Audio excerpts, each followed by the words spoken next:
I was standing in my mother's kitchen, watching my sister tell the entire family that my Navy promotion was probably a diversity hire thing, when my fiancé walked through the door. The man she'd been trash-talking at work for 6 months. Her new company's incoming chief operating officer. The look on her face was almost worth the last 36 years of being second best. But I'm getting ahead of myself. It started 3 hours earlier, Memorial Day weekend. Virginia Beach humidity thick enough to drink. I pulled into my parents' driveway in my aging Honda Civic, the car I'd kept through 2 deployments because reliable beats flashy when you're sending half your paycheck to a savings account nobody knows about. Nicole sat in the passenger seat, dress blues crisp, despite the drive from Norfolk. Her dark eyes already scanning the Peterson family home like we were running a threat assessment. She wasn't wrong to be cautious. The house looked exactly like it had for 20 years. White siding that needed power washing. American flag Dad hung every Memorial Day without fail.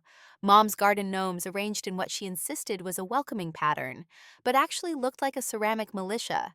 3 cars already parked on the street told me we were late to my own promotion party, though calling it that felt generous given the complete absence of congratulations decorations. Nicole caught it too. Her fingers drummed once against her thigh, the only tell she ever gave when something bothered her. No banner, I noticed. Not even balloons. I killed the engine and sat there a moment longer than necessary, hands still gripping the wheel. Through the front window, I could see movement, people laughing, someone gesturing with a drink. My mother's annual Memorial Day barbecue, dressed up as a celebration of my promotion to lieutenant commander. Except nobody had bothered to mention the promotion part to the guests, apparently. Nicole's voice went soft, the tone she used when we were alone, and she didn't have to maintain the professional distance our ranks technically required. We can leave, right now. I'll fake a recall to base. Emergency drill. Nobody questions that on a holiday weekend. For half a second, I wanted to take her up on it. Drive back to base housing, order Thai food, watch old movies, and pretend my family existed in some parallel universe that didn't require my participation. But my father was a retired Navy E-7, 28 years of service before his knees gave out and forced him into civilian life. He understood what making 04 at 36 meant, even if nobody else here did. I owed him this. Let's get it over with. The front door opened before we reached it. Mom appeared, apron already spotted with barbecue sauce, her smile bright and performative. Maya, you're here! She hugged me quickly.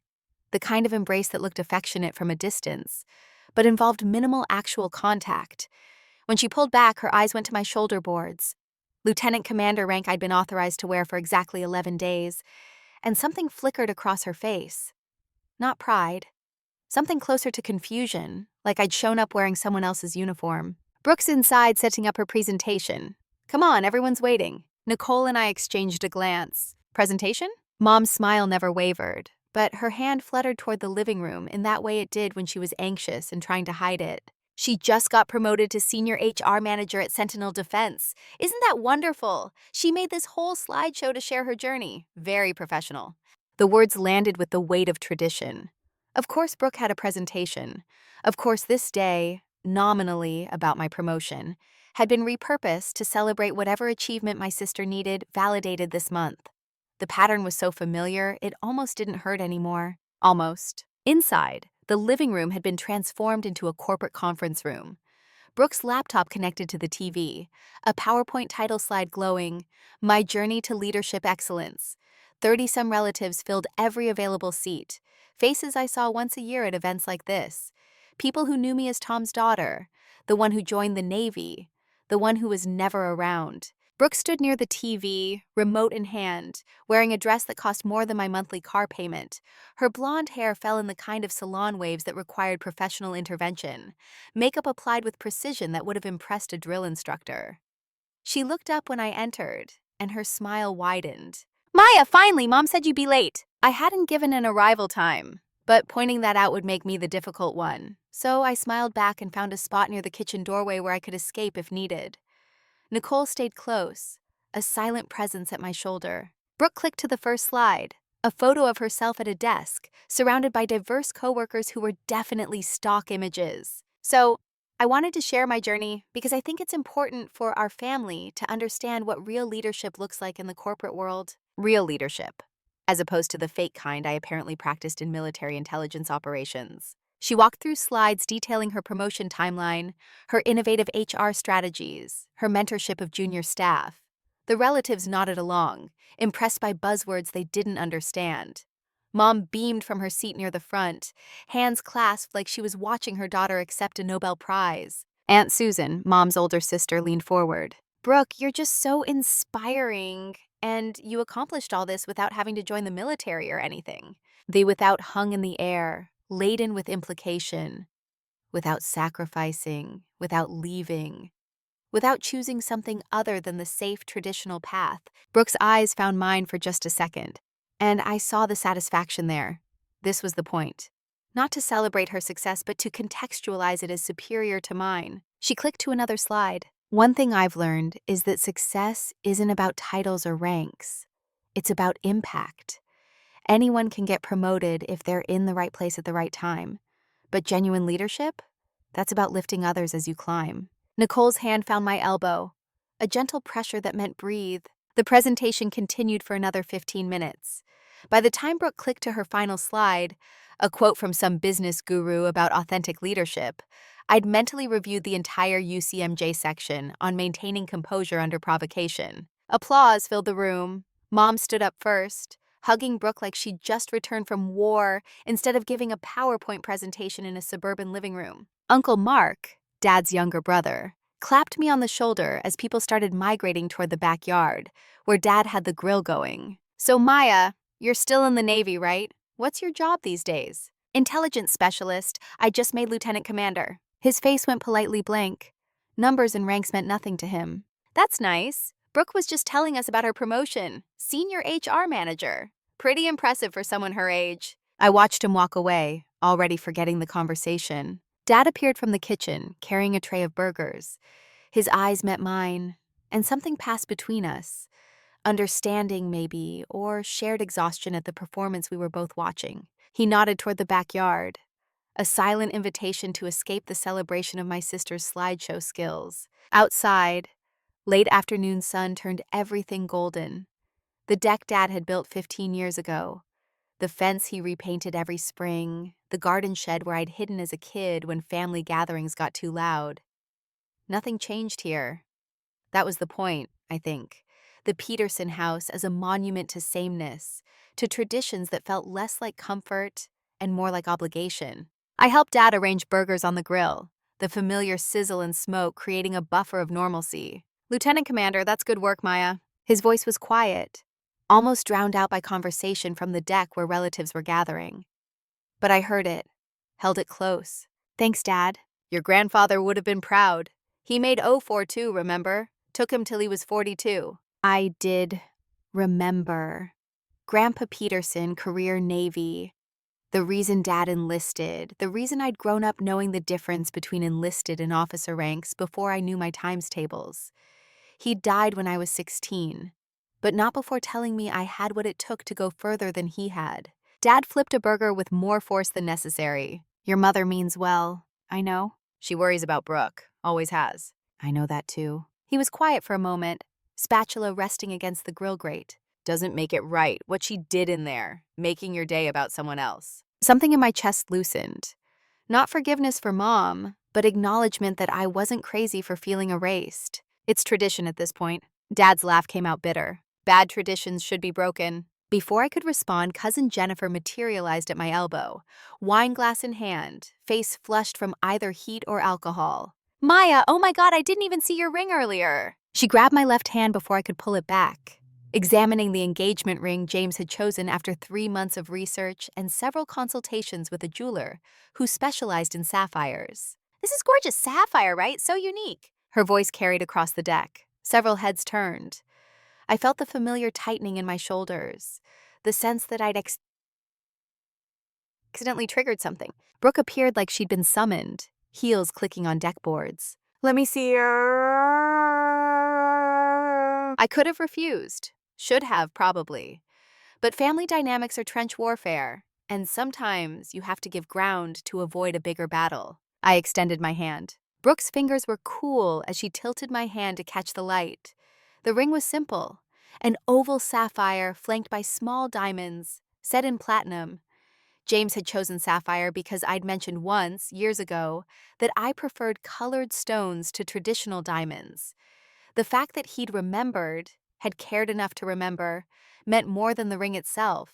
Brooke's eyebrow arched. Huh, sapphire. Interesting choice.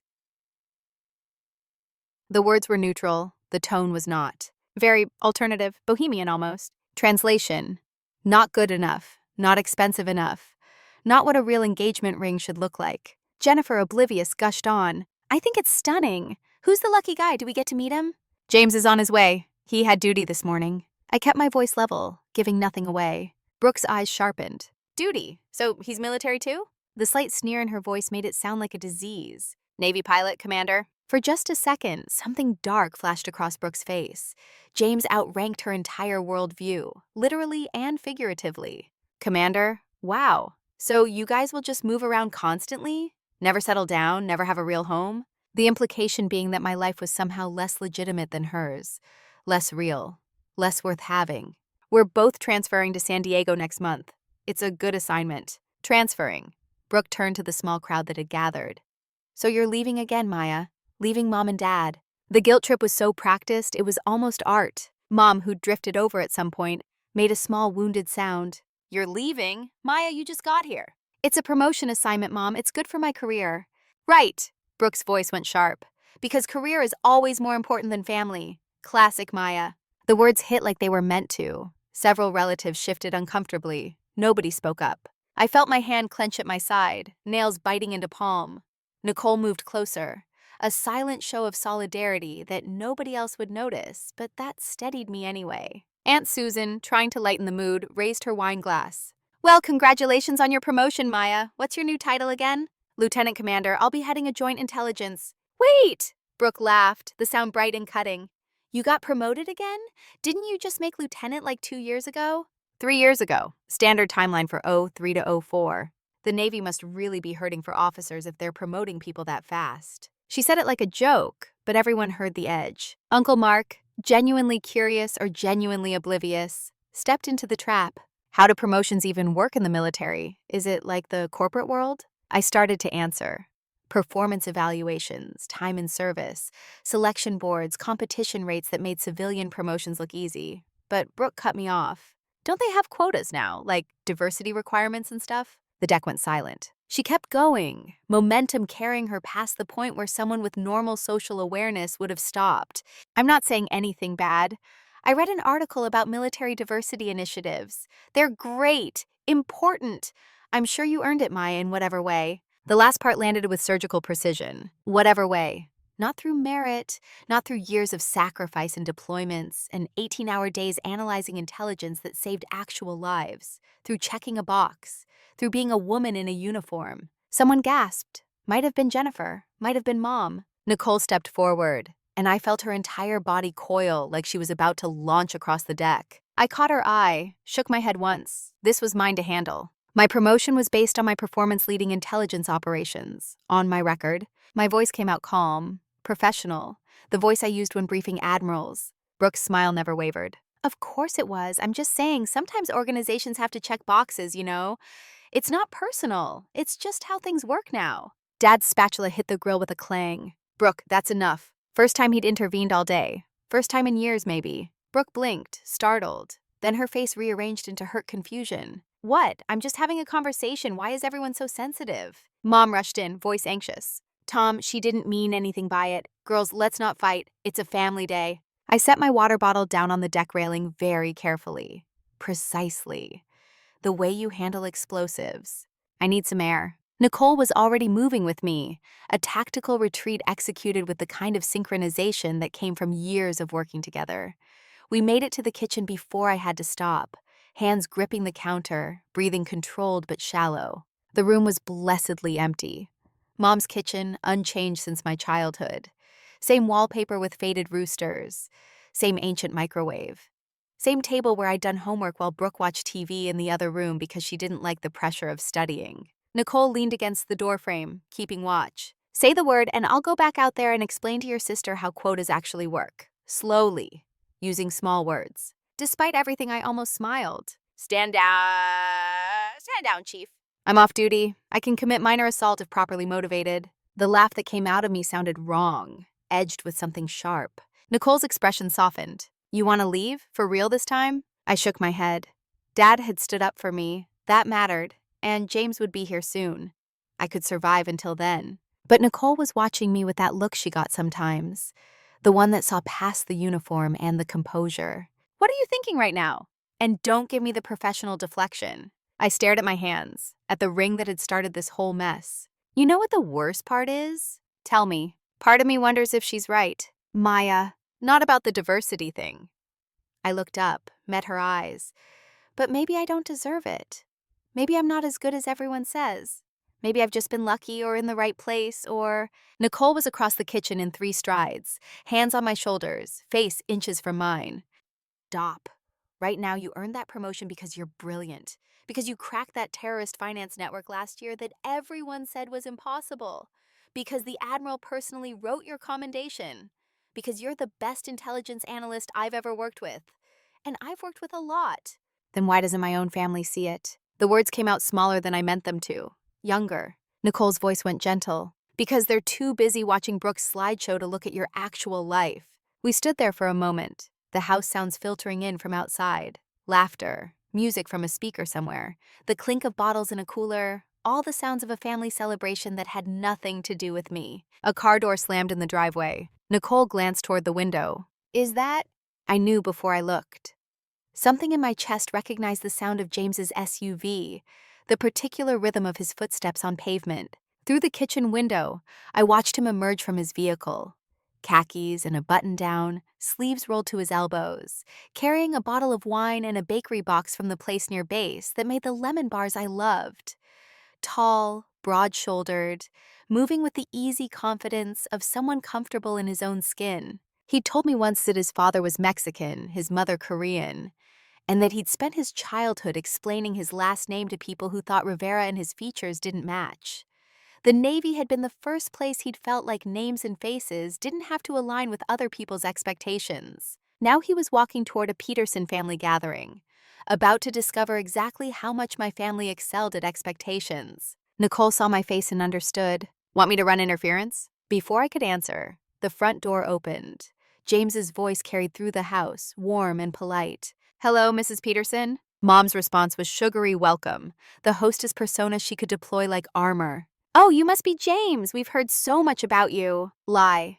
She knew almost nothing because I'd stopped sharing years ago, after too many stories had been twisted into evidence of my inability to commit or settle down or be normal. I moved to the kitchen doorway, watched James shake Mom's hand, offer the wine and bakery box, deflect her compliments with practiced grace.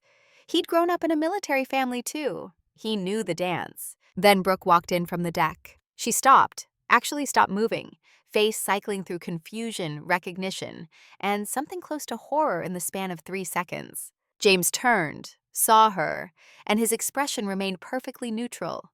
Professional. Brooke, good to see you again. The room went still. That particular quality of stillness that comes right before something breaks.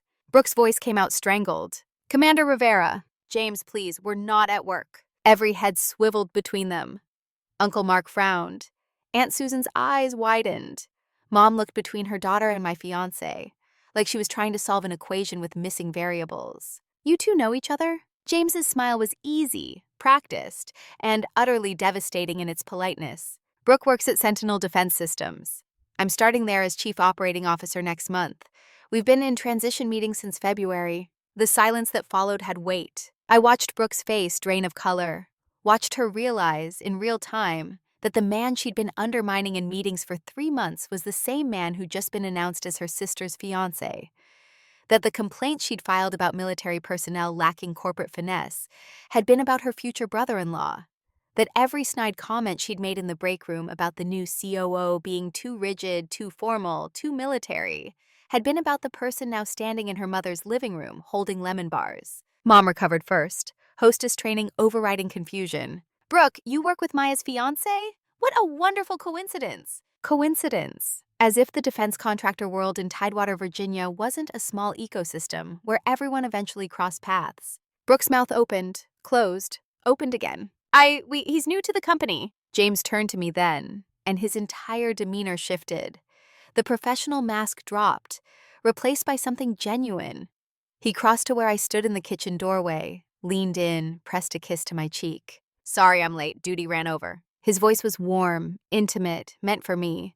It made the contrast with his corporate politeness to Brooke even more stark. Nicole grinned like she'd just won the lottery. Commander Rivera, good to see you, sir. Nicole, how many times do I have to tell you to call me James when we're off base? At least a dozen more, sir. Their easy rapport, built over 2 years of James and me dating, while trying to maintain professional distance around Nicole's role as my colleague, filled the space with normalcy.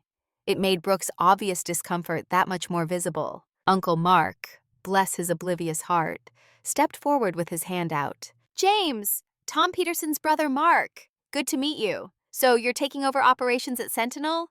That's impressive. What's your background? James shook his hand, slipping back into professional mode. 20 years Navy, fighter pilot, some tactical command, some Pentagon time.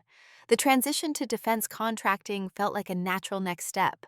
And you'll be Brooke's boss? The question hung there, innocent and loaded. Chief Operating Officer oversees multiple departments. Brooke's in HR, so technically we'll work together, yes.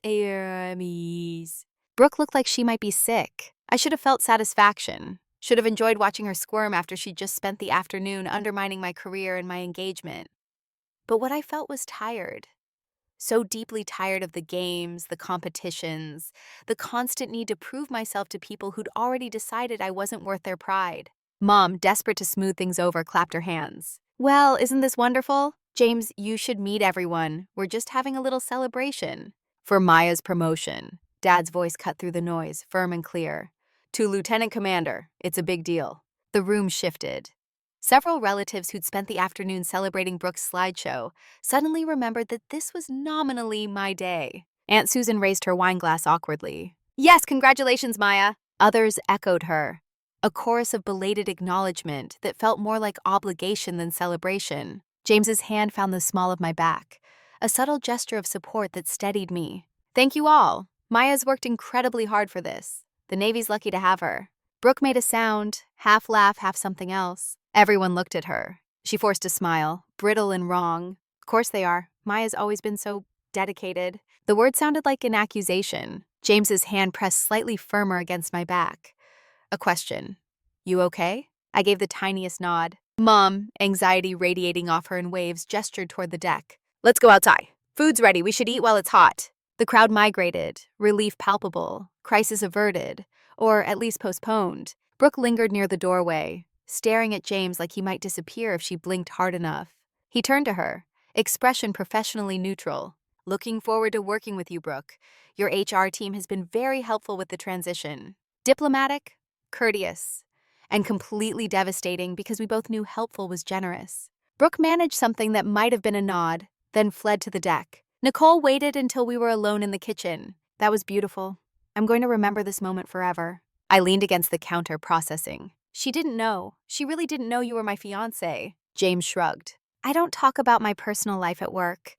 And when she asked about my emergency contact during onboarding, I listed you as Maya Peterson, no relationship specified, need-to-know basis. She's been in meetings with you for 3 months. 4, technically, since February. And you never mentioned that I was engaged to her sister? His mouth quirked. It never came up. And honestly, after the first few meetings, I realized she had some kind of issue with military personnel. Kept making comments about how defense contractors needed real business leadership, not military rigidity. I documented it with my supervisor. My stomach dropped. She was hostile? Not hostile, just resistant. I didn't realize it was personal until about 30 minutes ago. Nicole checked her phone, then glanced toward the deck. I'm going to go supervise the relatives. Make sure nobody says anything else that requires me to commit assault. She slipped outside, leaving James and me alone. He turned to face me fully, eyes searching my face. You okay, really? I wanted to say yes. Wanted to be the strong, composed officer who didn't let family drama touch her. But this was James, the man who'd seen me cry exactly twice. Once after a particularly brutal deployment. Once at his mother's kitchen table when she'd told me I was already family, even though we weren't married yet. She called my promotion a diversity quota, in front of everyone. His jaw tightened. When? Before you got here, implied I only made 04 because the Navy needed to check boxes. That's not entirely wrong, according to her. She was very diplomatic about it, very concerned citizen asking questions about it. James's hand came up to cut my face, thumb brushing my cheekbone. You made 04 because you're exceptional at your job, because you've earned it 10 times over. And anyone who can't see that is willfully blind. I leaned into his touch for just a second, stealing strength. She's going to make this difficult, isn't she? At Sentinel? Probably. But she just made a critical error. What's that? She tried to use the workplace as a weapon. And now her new COO knows exactly what kind of person she is. A laugh escaped me, sharp and surprised. That sounds almost vengeful, Commander. Just practical, Lieutenant Commander. I document everything. It's good leadership. We stood there in my mother's kitchen, the sounds of the barbecue filtering in from outside. And for a moment, everything felt almost manageable. Then my phone buzzed. Text from a number I didn't recognize. I pulled it out, read the message, and felt my stomach drop. James saw my face change. What is it? I handed him the phone. The text was brief, professional, and terrifying. This is Dr. Garrett Hayes, Brooks' supervisor at Sentinel Defense. We need to discuss a situation involving Commander Rivera and a potential conflict of interest claim that was filed this afternoon. Please call me at your earliest convenience. Asterisk. James's expression went flat. She filed a complaint already. It's been less than an hour since you got here. She called from the bathroom. Or the car. Doesn't matter. My phone buzzed again. Mom this time. I answered. Maya. Her voice was tight, panicked. Your sister is having a panic attack in the upstairs bathroom. She says you're trying to get her fired. What is going on? I'm not trying to do anything. Then why is her boss texting you? Why is James involved? She's terrified. Because she filed a complaint, Mom. She's protecting herself. You can't blame her for that. The absurdity hit me like a physical force. Protecting herself from what? From you. You've always overshadowed her, Maya. Always been the successful one, the accomplished one. And now you're bringing it into her workplace. Something in me went very still, very quiet. I'm hanging up now. Don't you dare! I ended the call. First time in my life I'd hung up on my mother. My hands were shaking. James took the phone gently, set it on the counter. We're leaving. We just got here. And now we're leaving. Before you say something you can't take back, or I say something that compromises my upcoming position. Nicole appeared in the doorway like she'd been summoned. We leaving? Yeah, good. This place has bad energy. Also, your aunt just asked me if Navy people get special loan rates because of affirmative action, and I'm one more stupid question away from educational assault. The three of us walked out through the kitchen door, bypassing the deck and the relatives, and the celebration that had never been mine to begin with. Dad saw us leaving, met my eyes across the yard. Something passed between us, understanding maybe, apology, permission. He nodded once. In the car, Nicole in the back seat, James driving, my phone started lighting up with texts. Mom, you're being dramatic. Aunt Susan, this is so unlike you. Brooke, I hope you're happy. And then one from a number I recognized as Brooke's husband, Chad. We'd met twice, maybe 3 times at family events. Maya, I don't know what's happening, but Brooke just told me you're trying to ruin her career. Please, tell me there's more to this story. I stared at the messages until the words blurred. James glanced over. Want to talk about it? Not yet. Want me to drive to the beach, ice cream, shooting range? Despite everything, I smiled. Home, I just want to go home. He reached over, laced his fingers through mine. Home it is. Nicole leaned forward from the back seat. For what it's worth. Your sister's about to learn a very important lesson about weaponizing workplace policies. Hayes is former Air Force. He doesn't play games. How do you know that? I looked him up when I heard Sentinel was courting James for the COO position. Due diligence. She paused. Also, he hates fake complaints. It's in his bio on the company website under leadership philosophy. Quote, integrity over politics, always. So Brooke just filed a false conflict of interest claim with a CEO who specifically hates false claims. Yep. I leaned my head back against the seat, closed my eyes. This is going to get worse before it gets better. James squeezed my hand. Probably, but we're in it together. My phone buzzed one more time. I almost didn't look. But something made me check. Unknown number. Different from Hayes' message. Maya, this is Chad. I just found something in Brooke's email. She's been planning this for weeks. Using your information for something. I don't understand what, but I thought you should know. We need to talk. Asterisk. I showed the message to James. His face went hard. Define using your information. I don't know, but Chad's not dramatic if he's reaching out. Nicole's voice came from behind us, quiet and serious. You need to check your credit right now. Why? Because people don't plan things in secret unless they're doing something they shouldn't. And your sister just demonstrated she's willing to throw you under the bus professionally. What's to stop her from going after you financially? The thought hadn't occurred to me. Should have, maybe. But this was still family. Still my sister. Except she'd just called my promotion a quota hire and filed a false workplace complaint in under 3 hours. What else had she done that I didn't know about yet? James pulled into a parking lot, put the car in park. Check. Now.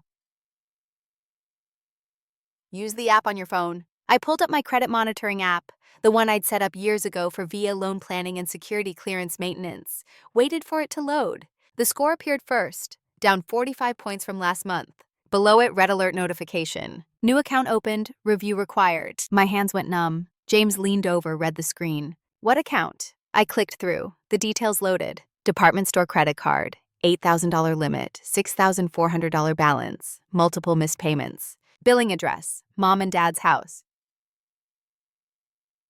Account opened January 15th, 4 months ago. I looked up at James, at Nicole's reflection in the rearview mirror. She opened a credit card in my name. Nicole's voice was steel. That's identity theft. It's sent to my parents' house.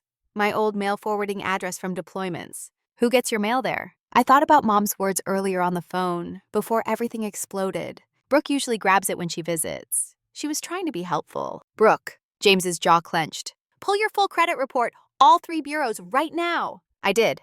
Waited for the information to load, each second stretching into eternity. TransUnion first, then Equifax, then Experian. 2 credit cards, 1 payday loan, 1 retail store account. Total fraudulent debt, $18,700. All opened between January and April, all using my parents' address. All while Brooke was helpfully collecting my mail. I sat in the passenger seat of James's SUV, parked in a random lot off Shore Drive, staring at my phone screen, and felt something fundamental shift inside me. This wasn't sibling rivalry. This wasn't family drama. This was systematic, planned, deliberate. My sister had stolen my identity, had racked up nearly $20,000 in debt in my name, had intercepted the mail so I wouldn't know, and when confronted with the possibility of consequences, had filed a false workplace complaint to try to destroy the career of the one person who might hold her accountable. Nicole's voice was quiet from the back seat. What do you want to do? I looked at James,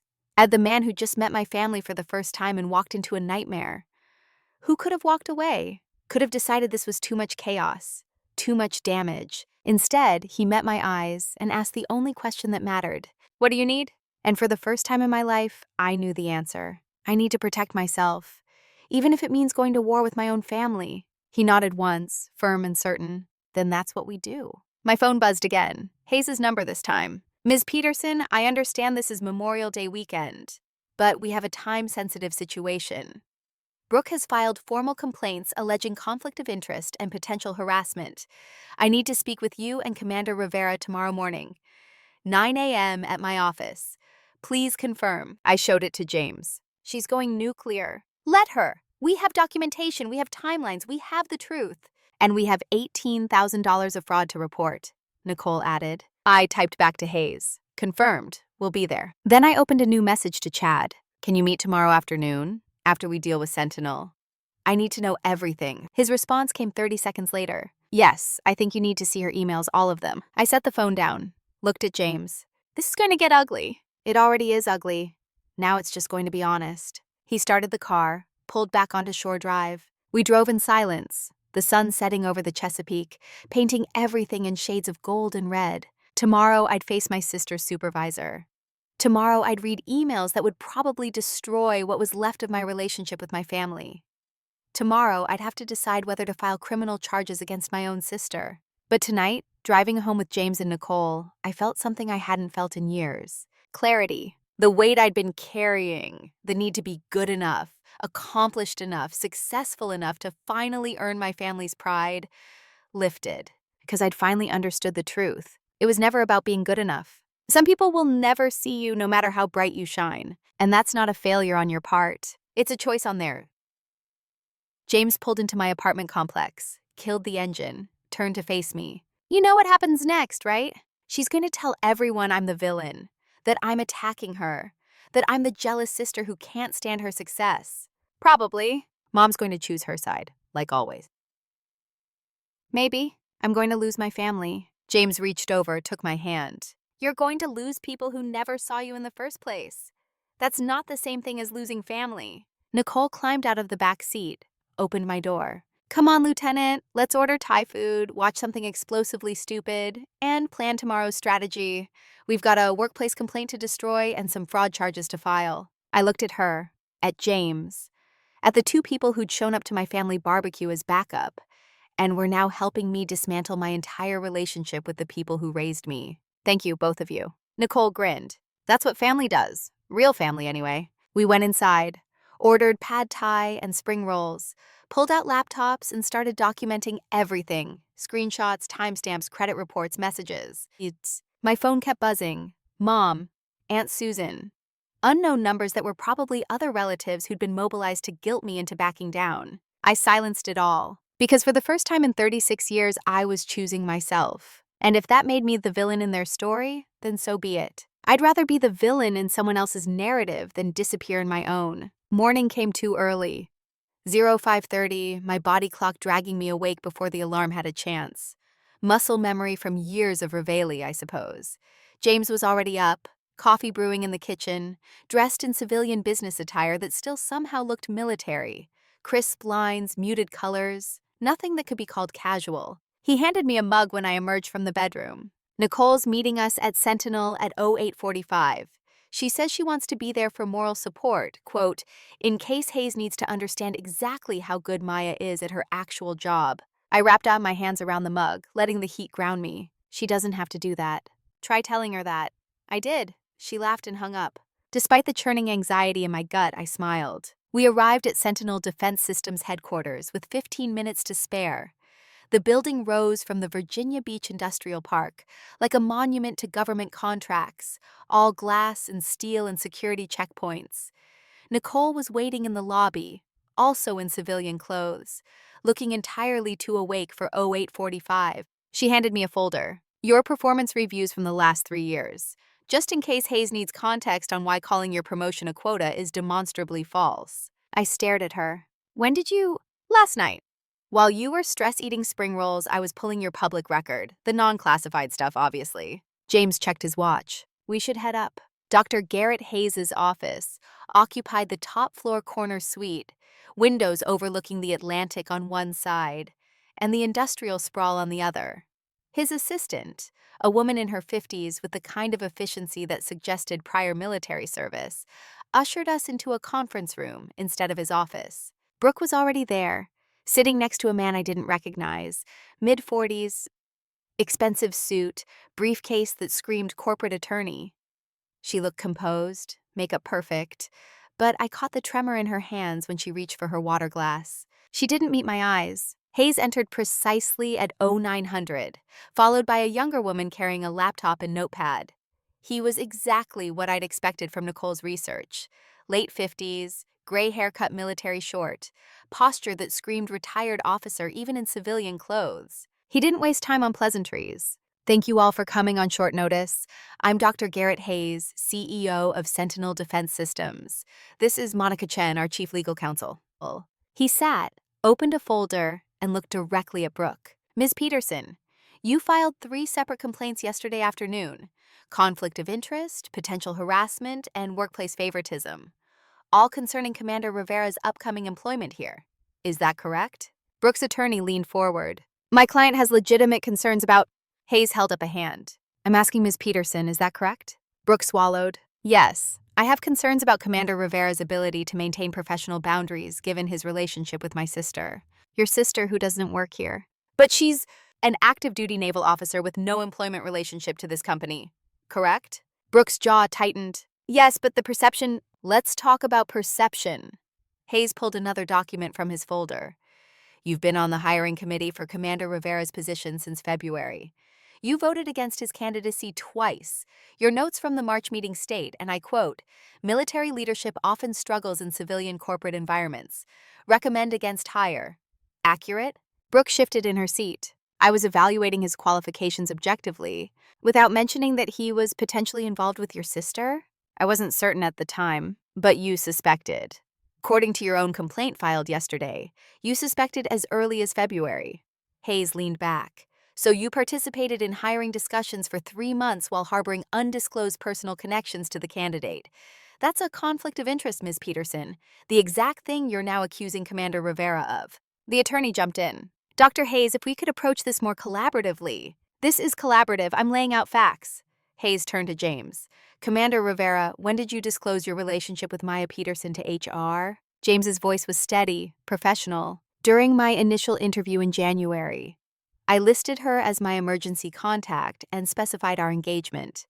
HR has the documentation. Monica Chen, the legal counsel, pulled up something on her laptop. Confirmed January 14th, full disclosure. Hayes nodded. And Ms. Peterson's employment status? Active duty Navy, stationed at Norfolk. No affiliation with Sentinel Defense Systems. Any intention to apply for positions here? No, sir. She's transferring to San Diego in July. Different coast, different command structure, no overlap. Hayes looked at Brooke. So the conflict you're alleging doesn't actually exist.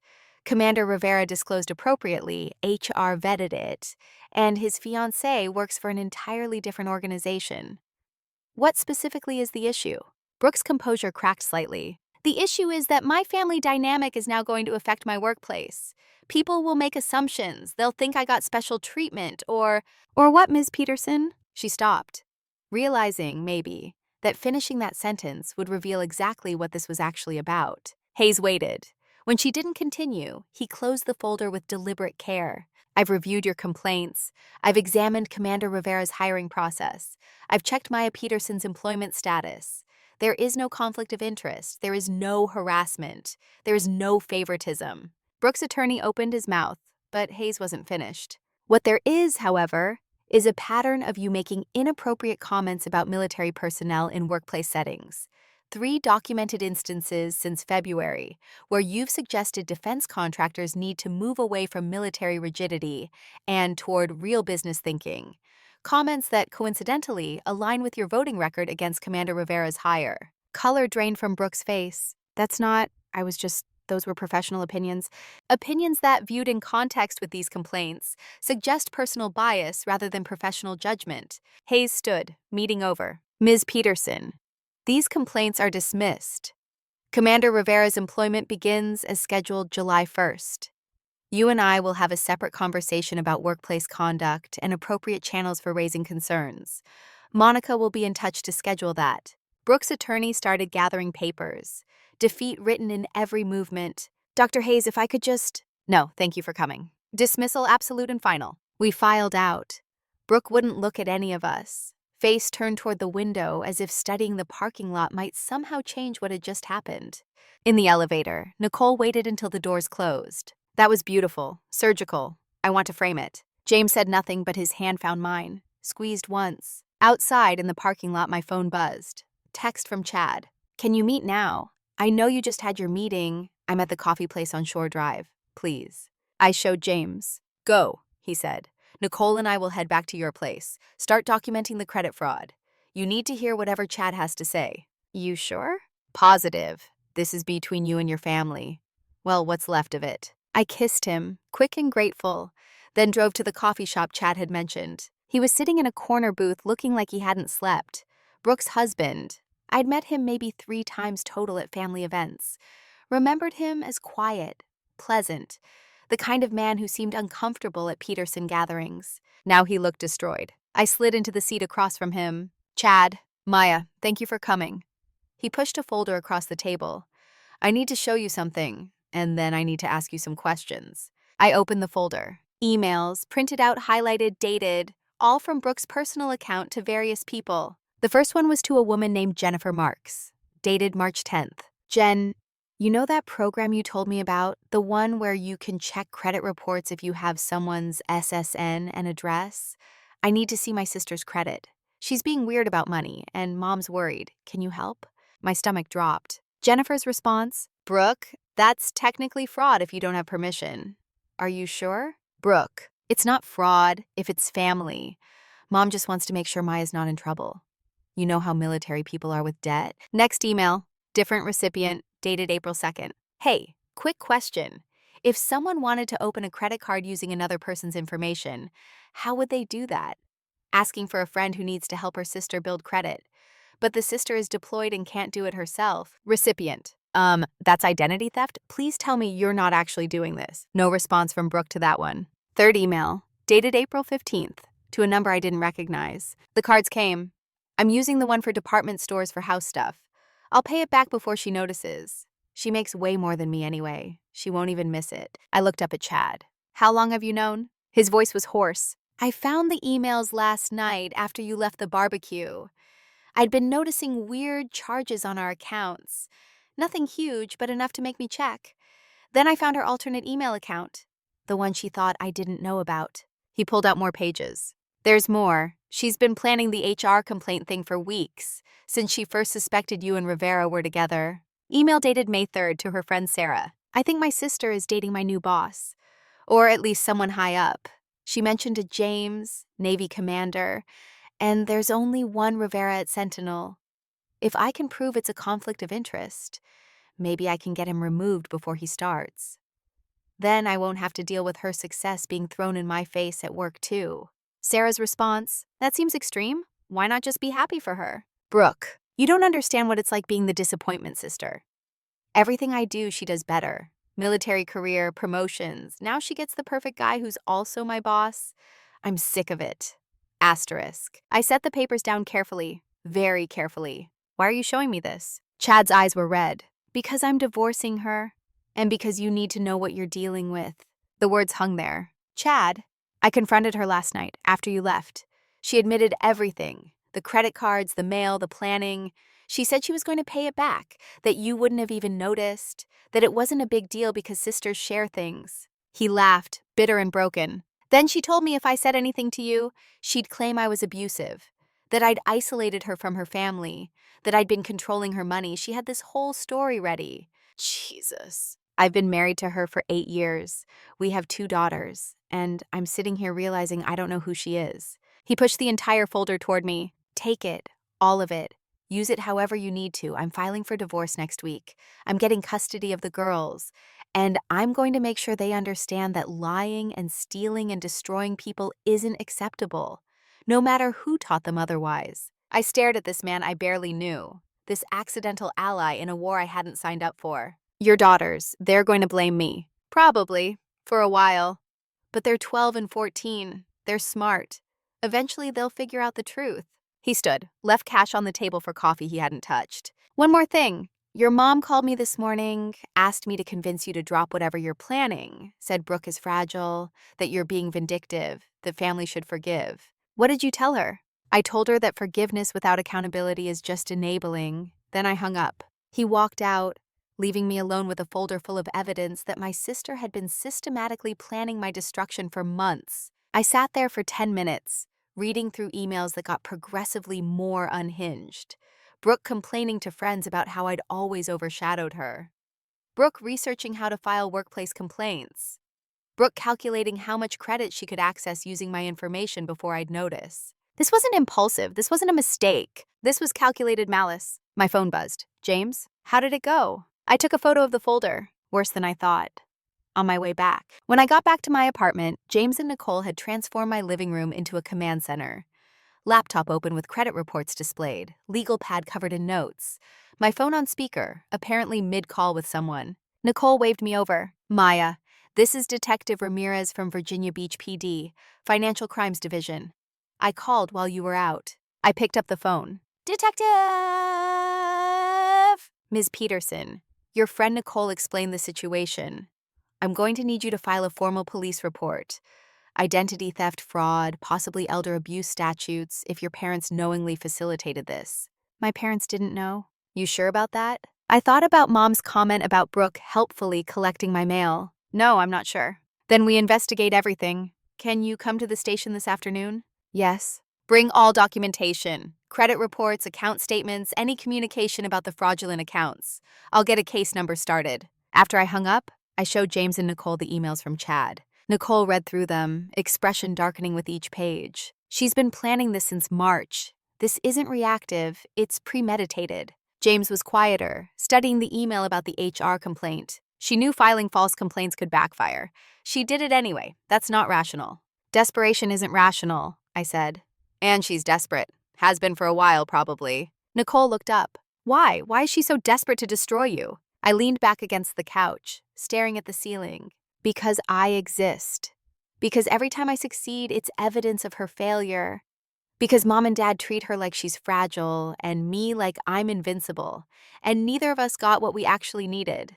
That's not your fault. I know, but it doesn't change the pattern. My phone buzzed. Mom. I let it go to voicemail. It buzzed again immediately. Text this time. Maya, we need to talk.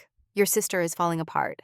Chad left her. She lost her job. She's saying you've destroyed her life. Please call me. I showed it to James. Chad works fast. He said he was filing for divorce next week.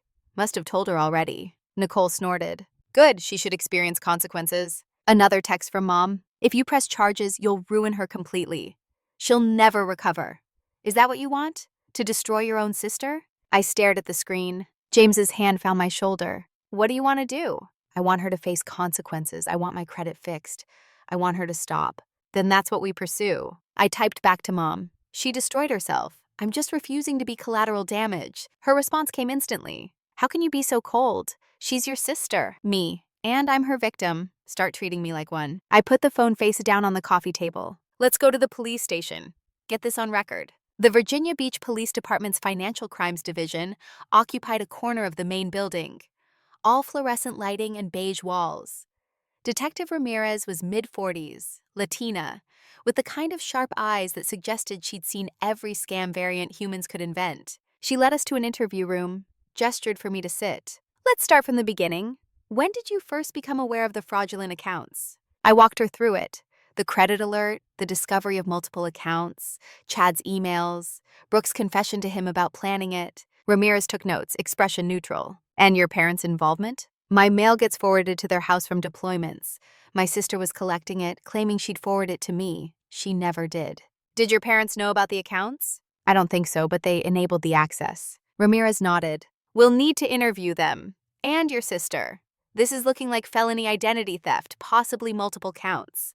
My stomach clenched. What kind of sentence are we talking about? Depends on the prosecutor, her record, whether she cooperates.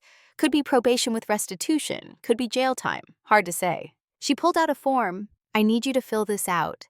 List every fraudulent account, the amounts, when you discovered them. Then sign at the bottom. This makes it official. I took the pen, stared at the paper. This was it. The point of no return. Once I signed this, I was formally accusing my sister of a crime, setting in motion a process that could end with her in jail, with a record, with her life more ruined than she'd already made it. James sat next to me, silent. Not pushing, just present. I thought about 12-year-old Maya, hiding her science fair trophy. About 16-year-old Maya, apologizing for existing too loudly. About every version of myself that had made herself smaller so Brooke could feel bigger. And I thought about 36-year-old Maya, who'd earned her rank through blood and sweat and sacrifice, only to be called a quota hire by someone who'd never served a day in her life. I signed. Ramirez took the form, made a copy, handed it back. We'll open an investigation. Expect a follow-up call within 48 hours. Don't contact your sister directly about this. Let us handle it. Outside, the afternoon sun was too bright, too normal. Like the world should have looked different after I'd just filed criminal charges against my own family. Nicole met us in the parking lot. She'd waited outside to give me space. Done? Done. How are you feeling? I thought about it. Actually thought about it. Lighter, and guilty about feeling lighter. That's normal, Nicole said. You just set a boundary for the first time in your life. Guilt is part of the process. My phone buzzed. Unknown number. I almost didn't answer, but something made me. Hello? Maya, it's Mom. Her voice was different, harder, the sugar-sweet hostess persona completely gone. Mom, I can't talk right now. You filed charges. The police just called. They want to interview me and your father. They're investigating. That's how this works. How this works? Her voice rose. You're having your own parents investigated like criminals. I didn't do anything. Brooke did. She made a mistake. People make mistakes. I stopped walking. James and Nicole paused, giving me space but staying close. Mom, she didn't make a mistake. She committed systematic fraud. For 4 months, she planned it. She covered her tracks. That's not a mistake. She was desperate. So she stole from me? You have two incomes. You don't need the money like she does. The absurdity crashed over me like a wave. So it's okay to steal from me because I have more? Is that the Peterson family value system now? Don't you dare lecture me about values. I raised you. I fed you. You let her steal my identity, Mom. You gave her access to my mail. You enabled this. Silence. Then, if you pursue this, I will never forgive you. Something in my chest went very still. Okay. Okay, that's all you have to say? Yeah, okay. If standing up for myself means losing your forgiveness, then I guess I'll have to live with that. Maya, I love you, Mom. But I'm done being the one who has to sacrifice for everyone else's comfort. Brooke committed a crime. She needs to face consequences. And if you can't see that, then we don't have anything else to talk about. I hung up before she could respond. My hands were shaking. Nicole took the phone gently, put it in her pocket. You did good.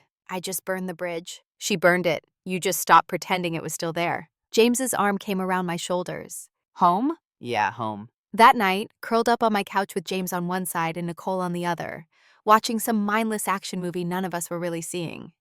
My phone stayed mercifully silent, until it didn't. 0200, the buzzing woke me from half sleep.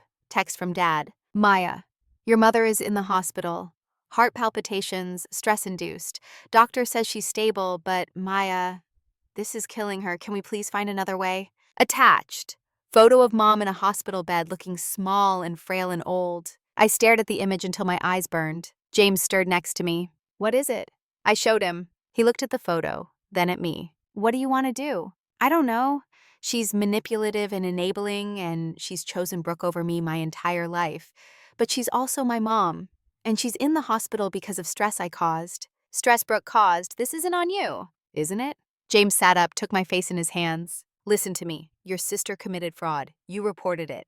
Your mother is in the hospital because she can't accept reality, not because you're protecting yourself. You didn't cause this. You're just refusing to be its victim. Then why do I feel like I'm the one hurting people? Because you've been trained to feel that way. Guilt is a weapon your family uses on you. It's time to put it down.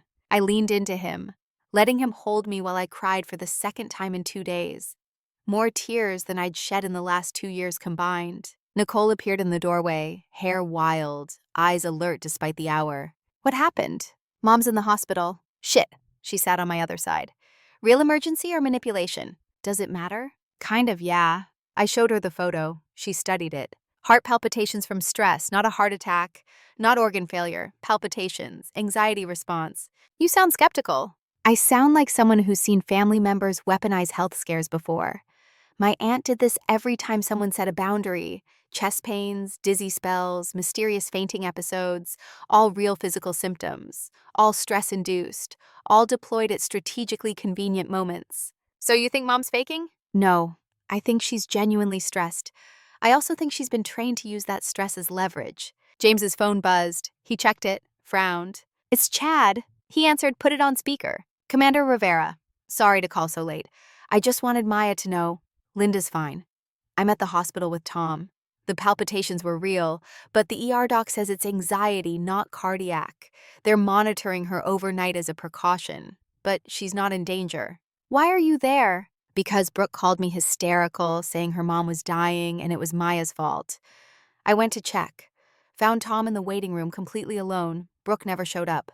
My stomach dropped. Where's Brooke? I don't know. But she called me, her friends, probably half the family phone tree, saying her mom was dying because Maya pressed charges, working the sympathy angle. I wanted you to know the truth. Thank you, Chad. Tom wants to talk to you, if you're willing. I hesitated. James squeezed my hand, nodded. Put him on, rustling, then Dad's voice thick and tired. Maya. Dad, how's Mom? Scared, confused, angry at you, angry at me, angry at the situation. I'm sorry she's in the hospital. I'm not calling for an apology. I'm calling to tell you something I should have said a long time ago. He paused. I'm proud of you, for standing up for yourself, for not backing down, for being stronger than I ever was. Tears came again, hot and unexpected. Dad, let me finish. Your mother and I enabled Brooke. We made excuses. We let her get away with things because it was easier than confronting her. And we made you pay for it. That stops now. What do you mean? I mean, I'm done. Done with the excuses, done with the lies, done with pretending we're one big happy family when we're clearly not. His voice cracked. Brooke committed fraud against you. She needs to face consequences. Your mother can't accept that, so she and I are going to have to figure some things out. But Maya, you keep doing what you're doing. Protect yourself. Don't let anyone, including me, guilt you into backing down. I don't want you and Mom to split up because of this. We're not splitting because of this. We're splitting because we've been broken for a long time, and crisis just makes it visible. That's not on you, kid. That's on 30 years of avoiding hard conversations. I love you, Dad. I love you too. Now get some sleep. You've got a war to win tomorrow. He hung up. I sat there, phone in hand, feeling like the ground had shifted under my feet. Nicole stood stretched. I'm crashing in your guest room. Tomorrow we're going to need coffee and a strategy session. But tonight, we sleep. She disappeared down the hall. James and I lay back down, his arms around me, my head on his chest. You okay? Ask me in a month. Fair enough. Silence. Then, James? Yeah? Thank you for not running, for staying, for being here when everything's falling apart. Where else would I be? Somewhere less chaotic, with someone who doesn't come with a criminally fraudulent family. He pulled me closer. I signed up for you, all of you. That includes the messy parts. I kissed him, soft and grateful. I'm going to marry you so hard. He laughed, quiet in the darkness. Looking forward to it, Lieutenant Commander. We fell asleep like that, wrapped around each other, while outside my apartment the world kept spinning and my sister kept burning bridges, and my mother kept choosing the wrong side of history. But for the first time in 36 years, I wasn't carrying their choices. I was just carrying mine, and mine were getting lighter by the day. 3 days after filing the police report, I stood in my apartment kitchen making coffee at 0530, watching the sunrise paint Virginia Beach in shades of pink and gold, when Detective Ramirez called. Ms. Peterson, we've completed preliminary interviews. I need to update you on where we are. I set down the coffee pot. Go ahead. Your sister's attorney contacted us. She wants to negotiate a plea deal, avoid trial, avoid felony charges. She's willing to plead guilty to misdemeanor identity theft, pay full restitution, and enter a financial counseling program. My stomach tightened. What does that mean for jail time? If the prosecutor accepts the deal? Probation, 5 years, supervised, community service, no jail time unless she violates terms. And if we don't accept the deal? We go to trial. She could face multiple felony counts. Each count carries potential prison time. But trials are expensive, time-consuming, and there's always risk. I stared out the window, watched a jogger pass by on the street below, living a normal Tuesday morning life where family members didn't steal from each other. What would you recommend? Ramirez was quiet for a moment. Honestly, the plea deal gets you what you need: restitution, consequences, and a record so she can't do this to someone else. Trial gets you, I don't know, revenge maybe, validation, but it won't change what happened. Can I think about it? You've got 24 hours.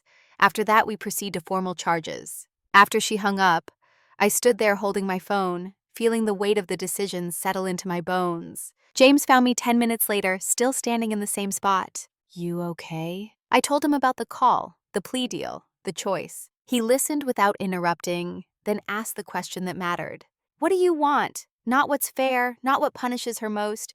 What do you actually want out of this? I thought about it, really thought about it. I want my money back. I want her to stop.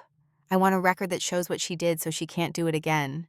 The plea deal gives you all of that, but it lets her avoid real consequences. Does it? She lost her job, her husband, custody of her kids. She's living with your mom, broke, facing probation and restitution payments for 5 years. Those are real consequences. I looked at him. When did you get so wise about forgiveness? I'm not talking about forgiveness.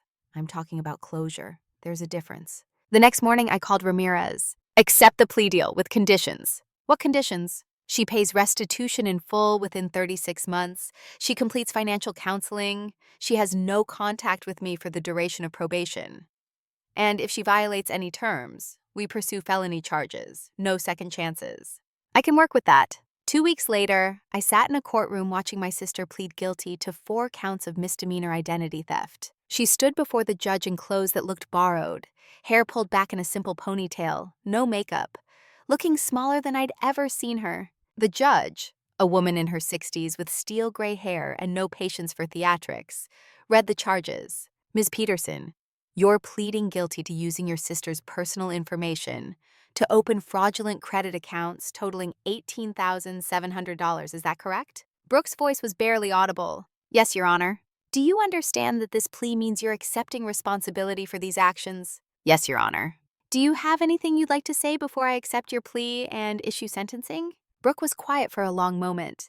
Her attorney whispered something. She shook her head. Then she turned, looked directly at me for the first time since this whole thing started. I'm sorry, not because I got caught, because I don't know who I became. The words landed with the weight of genuine truth. Maybe the first genuine thing she'd said to me in years. The judge accepted her plea, laid out the terms. 5 years probation, 18,700 in restitution plus interest, 300 hours community service, mandatory financial counseling, no contact with victim. Brooke nodded through it all, face pale, hands trembling. When it was over, her attorney let her out through a side door. She didn't look back. Mom was in the courtroom, sitting in the back row, alone. Dad had told me he wasn't coming, said he'd said his piece to Brooke already, and sitting through a sentencing wouldn't change anything. Mom caught my eye as I was leaving. For a second, I thought she might say something, might acknowledge what had just happened, might finally see the situation clearly. Instead, she looked away. I left the courthouse with James and Nicole, stepped out into June sunshine that felt too bright for the moment. "How are you feeling?" Nicole asked, numb and relieved and sad all at once. "That's allowed?" My phone buzzed. Text from a number I didn't recognize. "Maya, this is Brooke. I know I'm not supposed to contact you, but I needed to say this. Thank you for not pushing for felony charges. Thank you for letting me have a chance to fix this. I don't expect forgiveness, but I wanted you to know I'm grateful." B. I showed it to James. "She violated the no contact order already. You could report it." "I know. Are you going to?" I thought about it. About 12-year-old Brooke crying because I got picked for an academic program. About 16-year-old Brooke stealing money from my backpack. About 33-year-old Brooke so desperate to matter that she'd committed fraud. About the long, sad trajectory of a person who'd never learned how to stand on her own. No, she's already destroyed enough of her own life. I don't need to help. I deleted the message without responding. That afternoon, James and I started packing. Transfer orders to San Diego meant leaving Virginia Beach in 3 weeks. Leaving the base I'd served at for 4 years. Leaving the life I'd built. Leaving my family, or what was left of it. Dad came over to help pack, bringing boxes and packing tape and a sadness that hung on him like weight. "Your mother and I are separating," he said while we were wrapping dishes in newspaper. "Not officially divorcing yet, but separate. Trial separation, I guess you'd call it." "Dad, you don't have to do that because of—" "I'm not doing it because of you. I'm doing it because I can't keep living with someone who refuses to see reality, who enables destructive behavior and calls it love, who makes excuses for one daughter while the other gets sacrificed on the altar of family peace." He taped up a box with more force than necessary. "I'm 64 years old. I don't have decades left. I'm going to spend what I have left with people who see me, and your mother, she sees what she wants to see, not what's actually there." "Where will you go?" "My brother's place in Arizona, at least for a while. Get some distance. Figure out what I want the last chapter to look like." We packed in silence for a few minutes. Then Dad set down the tape gun and looked at me. "I'm sorry for all the years I didn't stand up for you, for letting your mother set the rules, for choosing peace over fairness. You stood up when it mattered." "I should have stood up sooner." "Maybe, but you stood up. That's more than Mom's done." He pulled me into a hug, tight and fierce. "You're going to do great things in San Diego, kid. Make commander, make captain. Make the Navy wonder how they ever functioned without you." "That's a lot of pressure, old man."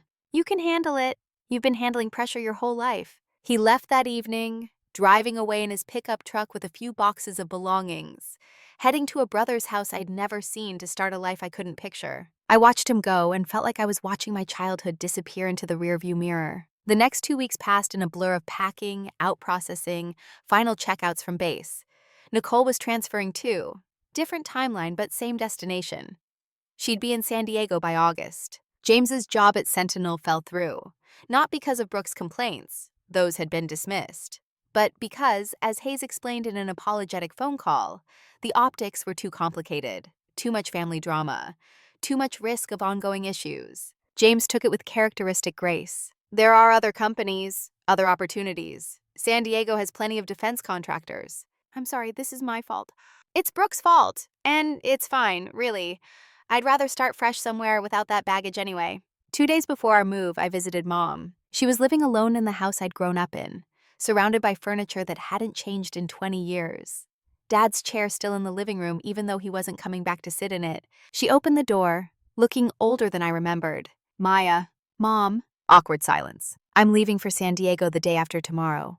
I wanted to say goodbye. She stepped back, let me in. The house smelled the same, coffee and vanilla candles, and something that might have been regret. We sat in the living room, her on the couch, me in Dad's chair. Brooke's staying with me, Mom said, until she can get back on her feet.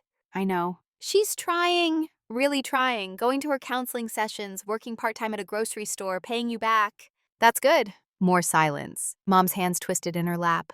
I don't understand how we got here, how my family fell apart. I looked at her, at this woman who'd raised me, fed me, clothed me, who'd also taught me that love required sacrifice, that being strong meant being alone, that family meant accepting whatever treatment came your way because blood was supposed to be thicker than boundaries.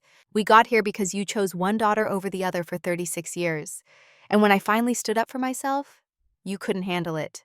That's not fair. It's completely fair. Brooke committed fraud. You defended her. She filed false workplace complaints. You defended her. She lied and stole and manipulated, and you defended her every single time. Mom's eyes filled with tears. She needed me. I needed you too, Mom. I just learned not to ask. The words hung between us. I did the best I could. I know you did, and your best wasn't good enough. For either of us, actually.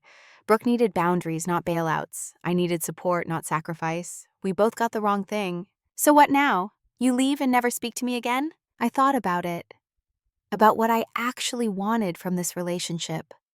What was possible? What was healthy? I don't know. I need space. I need time.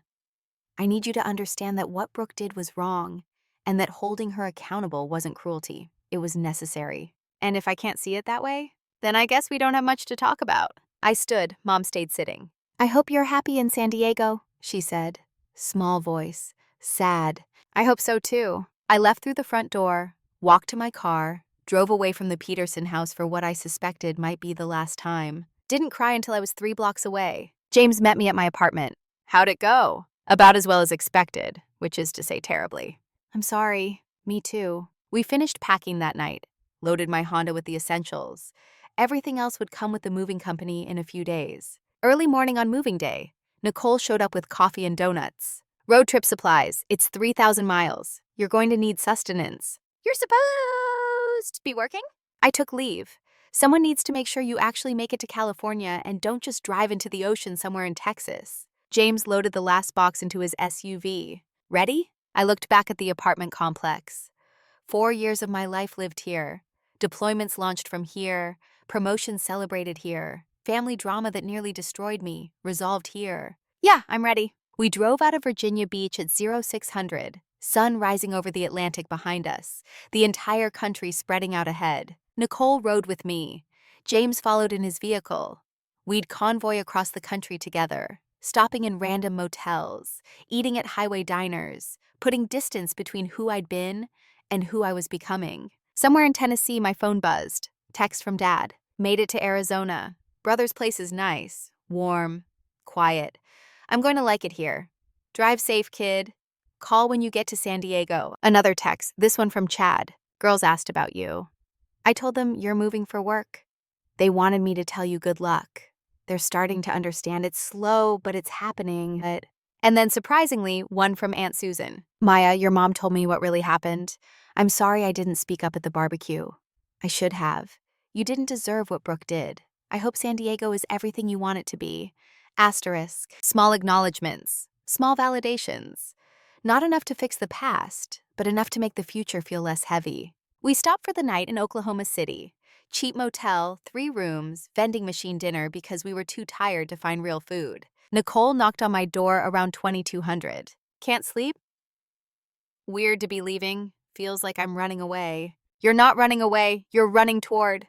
Toward what? She grinned. I don't know. But we're going to find out together. We reached San Diego on day 4, drove into the city as the sun was setting, ocean on our left, city lights sparkling ahead. Base housing was waiting. Small place, nothing fancy, but mine. Clean start. James helped me unload boxes. then headed to his own temporary lodging. We had a month before his new job started. Different company, better opportunity, fresh slate. That night, alone in my new apartment, I sat on the floor surrounded by boxes and felt something settle in my chest. Peace. Not happiness, not joy, just peace. The quiet certainty that I'd done the right thing, that protecting myself wasn't selfish, that boundaries weren't betrayal. My phone buzzed. Text from Nicole. First night in new city. How's it feel? Me. Weird, good, scary, all of it. Nicole. Want company? I'm like 10 minutes away. Me. Tomorrow. Tonight I need to just sit with it. Nicole. Fair. But tomorrow we're getting fish tacos and exploring. No excuses. I smiled. Put the phone down. Sat in the silence of my new life. 6 months later, I stood in my dress whites on a pier at Naval Base San Diego. Promotion ceremony underway. Vice Admiral Chen, a woman in her 60s who'd spent 30 years breaking barriers, pinned commander rank on my collar. Commander Peterson, you've demonstrated exceptional leadership in intelligence operations. Your country thanks you for your service. Applause from the assembled crowd. Colleagues, friends, people I'd worked with over the years. Dad was there, flew in from Arizona, stood in the front row with eyes wet and proud. Chad was there too, with his daughters. They'd asked to come, wanted to see what their aunt actually did. Starting to understand that military service meant something. Nicole stood in the second row, grinning like an idiot. And James at the front row holding flowers, looking at me like I'd hung the moon. After the ceremony, after the handshakes and congratulations and photos, we gathered for dinner at a restaurant overlooking the bay. Dad raised his glass. To Maya, Commander Peterson, who taught me that sometimes the bravest thing you can do is set a boundary and hold it. We toasted. Chad's older daughter, 14 now, starting to look like Brooke but acting like herself, leaned over. Aunt Maya, can I ask you something? Sure. Mom says you hate her. Is that true? I looked at this kid, trying to navigate her parents' divorce and her mother's mistakes and a family that had imploded. No, I don't hate her. I'm disappointed in her choices. And I'm protecting myself from her behavior. But I don't hate her. She misses you. I miss parts of her too. The person she could have been if she'd made different choices. The girl thought about that. Dad says you did the right thing, pressing charges. He says sometimes you have to let people face consequences or they never learn. Your dad's a smart man. He also says you're the strongest person he knows. And that if I grow up to be half as brave as you, I'll be doing okay. Something in my chest tightened. Tell your dad he's giving me too much credit. I'm not that brave. I'm just tired of being scared. She smiled. That sounds pretty brave to me. Later, after dinner, James and I walked along the pier. San Diego lights reflected on dark water. Warm breeze carried salt and possibility. You okay? He asked. Yeah, I am. No regrets? About leaving Virginia? About the charges? About cutting off most of my family? All of it. I thought about it. About Mom, still in that house, still defending Brooke. About Brooke, working her grocery store job, paying restitution, trying to rebuild a life from rubble. About Dad, finding peace in Arizona. About all the relationships that had broken and the ones that had survived. No regrets. Just grief, I guess, for what could have been if people had made different choices. That's fair?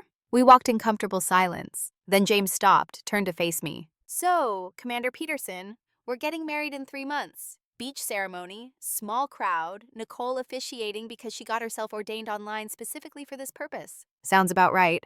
You ready for that? To legally tie yourself to me and my significantly less dysfunctional family? I laughed. Your mother sends me care packages and your father texts me dad jokes. Your family is aggressively functional. It's terrifying. You'll get used to it. Will I, though? He pulled me close. You will, because you deserve people who show up for you, who don't require you to be smaller so they can feel bigger, who celebrate your promotions without making them about someone else. I kissed him, soft and grateful and full of all the things I couldn't quite say yet. I love you. I love you too. We stood there on this pier, San Diego spreading out around us, the Pacific stretching to the horizon. And for the first time in my life, I felt like I was standing in exactly the right place. Not because I'd left my family, because I'd found myself. 9 months after the plea deal, I got a letter, forwarded from my old Virginia Beach address, postmarked from Mom and Dad's town, Brooke's handwriting. I sat with it for a full day before opening it. James found me that evening, letter still sealed, sitting on our balcony watching the sunset. You going to read it? Eventually. Want me to read it first? Screen it for toxicity? I smiled despite myself. No, I need to do this. He kissed the top of my head, went back inside, gave me space. I opened the envelope. Maya, I'm writing from court-mandated therapy. My therapist says I need to take accountability without expecting anything in return. So here it is. You were right. About everything. I was jealous. I have been since we were kids. You were always smarter, stronger, more focused. I told myself you had it easy because you're tough. But the truth is, you worked for everything. And I resented you for making me feel small by comparison. Asterisk. I opened those accounts because I was drowning in debt from trying to keep up with people I couldn't afford to keep up with. I filed those complaints because I was terrified of facing you as an equal. I spent 33 years making you the villain so I didn't have to be the failure. I'm in therapy twice a week. I'm paying you back $200 a month, all I can afford after child support. I lost custody of my kids. Chad remarried. Mom and I barely speak. She's angry I drove Dad away. I don't expect forgiveness. I don't deserve it. But I want you to know, you didn't ruin my life. I did. You just stopped letting me ruin yours. If there's ever a day when you can think of me without anger, that would be enough. I'm sorry for all of it. Brooke. I read it twice, then folded it carefully and put it back in the envelope. James came back out. Well? She apologized. For real this time, I think. How do you feel? I thought about it. Actually thought about it. Sad, not for me, for her, for the person she could have been if she'd learned different patterns, for the relationship we could have had if she'd been capable of seeing me as something other than competition. Are you going to write back? No, not yet. Maybe not ever, but I'm not angry anymore, just done. Done is good. Yeah, done is good. I stood, walked to the railing, looked out at the ocean. Behind me, our apartment full of life, photos on the walls, books on the shelves, evidence of a life being built by people who'd chosen each other instead of defaulting to blood ties. 3 weeks from now, I'd marry James on this beach. Dad would walk me down the aisle. Nicole would make inappropriate jokes during the ceremony. James's parents would cry happy tears. Chad's daughters would be flower girls, stepping carefully into their new understanding of what family could look like. Mom wouldn't be there. I'd sent an invitation. She hadn't responded. That was okay. I was learning that it was okay. You can't make people see you. You can only decide whether you'll keep making yourself small while you wait for their vision to clear. I'd spent 36 years waiting. I was done waiting. I turned back to James. I'm ready. For what? All of it, the wedding, the career, the life, the whole messy, complicated, beautiful thing. He pulled me close. Good, because I've been ready since the day I met you. We stood there on our balcony, San Diego lights twinkling below, ocean breeze carrying salt and promise and all the possibility of a future we were building together. Not because we'd escaped our pasts, because we'd learned from them, and that made all the difference. Epilogue. 18 months after part 1. The email came on a Tuesday morning. Subject line, news from Virginia Beach. From Chad. Maya, wanted to update you on some things. Figured you'd want to know, even if you're keeping your distance from all this. Your dad is doing great in Arizona. Saw him last month. He drove out to visit the girls. He's dating someone, a retired teacher named Patricia. They seem happy. Your mom is managing. Still in the house. Still bitter about the separation, but she started volunteering at the library, which is something. Small steps. Asterisk. Brooke finished her probation early. Good behavior. She paid off the restitution. Took her almost 2 full years, but she did it. She's working as an office manager now. Nothing glamorous, but stable. She's in a relationship with someone who seems decent. Cautiously optimistic about her. Asterisk. The girls ask about you sometimes. I show them your promotion announcements when they're published. Tell them their Aunt Maya is out there doing important work. They're proud of you. So am I. Asterisk. Hope San Diego is everything you wanted. Chad. I sat with the email for a while, then forwarded it to Dad with a simple message. Glad you're happy. Love you. His response came 20 minutes later. Love you too, kid. Patricia says hi. You'd like her? I probably would. James found me at my desk. Work crisis or family crisis? Family update. Apparently everyone's moving forward. Including you? I thought about it. About the last 18 months. The therapy sessions, where I'd learned that guilt wasn't the same as responsibility. The promotion ceremony where I'd worn my commander rank with pride. The wedding where I'd married my best friend surrounded by people who'd chosen to show up. The career I was building, the life I was living, the person I was becoming. Yeah, including me. Good. He kissed my shoulder, went back to his own work. I pulled up a blank document, started typing. Brooke, I heard you finished probation. Congratulations. I'm not ready for a relationship. I don't know if I ever will be. Too much damage, too many patterns, too many years of hurt that don't just disappear because you apologized. But I want you to know, I'm not angry anymore. I'm not holding a grudge. I'm just living my life, building something that doesn't include you. I hope you find peace. I hope you find healing. I hope you build a life you're proud of. But I'm building mine without you in it. That's not punishment. It's just reality. I wish you well, Maya. I read it over, made sure it was honest without being cruel, firm without being vindictive, clear about boundaries while still human. Then I hit delete, because I didn't owe her that closure. Didn't owe her my time or my words or my emotional labor. She'd get her peace from therapy and good choices in time, not from me. I closed the laptop, stood, walked to the window overlooking the bay. Somewhere in Virginia Beach, my sister was rebuilding a life from the ruins she'd created. Somewhere in Arizona, my father was finding love in his 60s with a woman I'd never met. Somewhere in that old Peterson house, my mother was volunteering at a library and probably still telling herself that I'd been too harsh, too unforgiving, too much. And here in San Diego, I was Commander Maya Peterson, intelligence specialist, wife to an incredible man, friend to people who'd proven their loyalty, daughter to a father who'd finally chosen correctly. I didn't need Brooke's redemption arc to complete my own story. I was writing my own ending.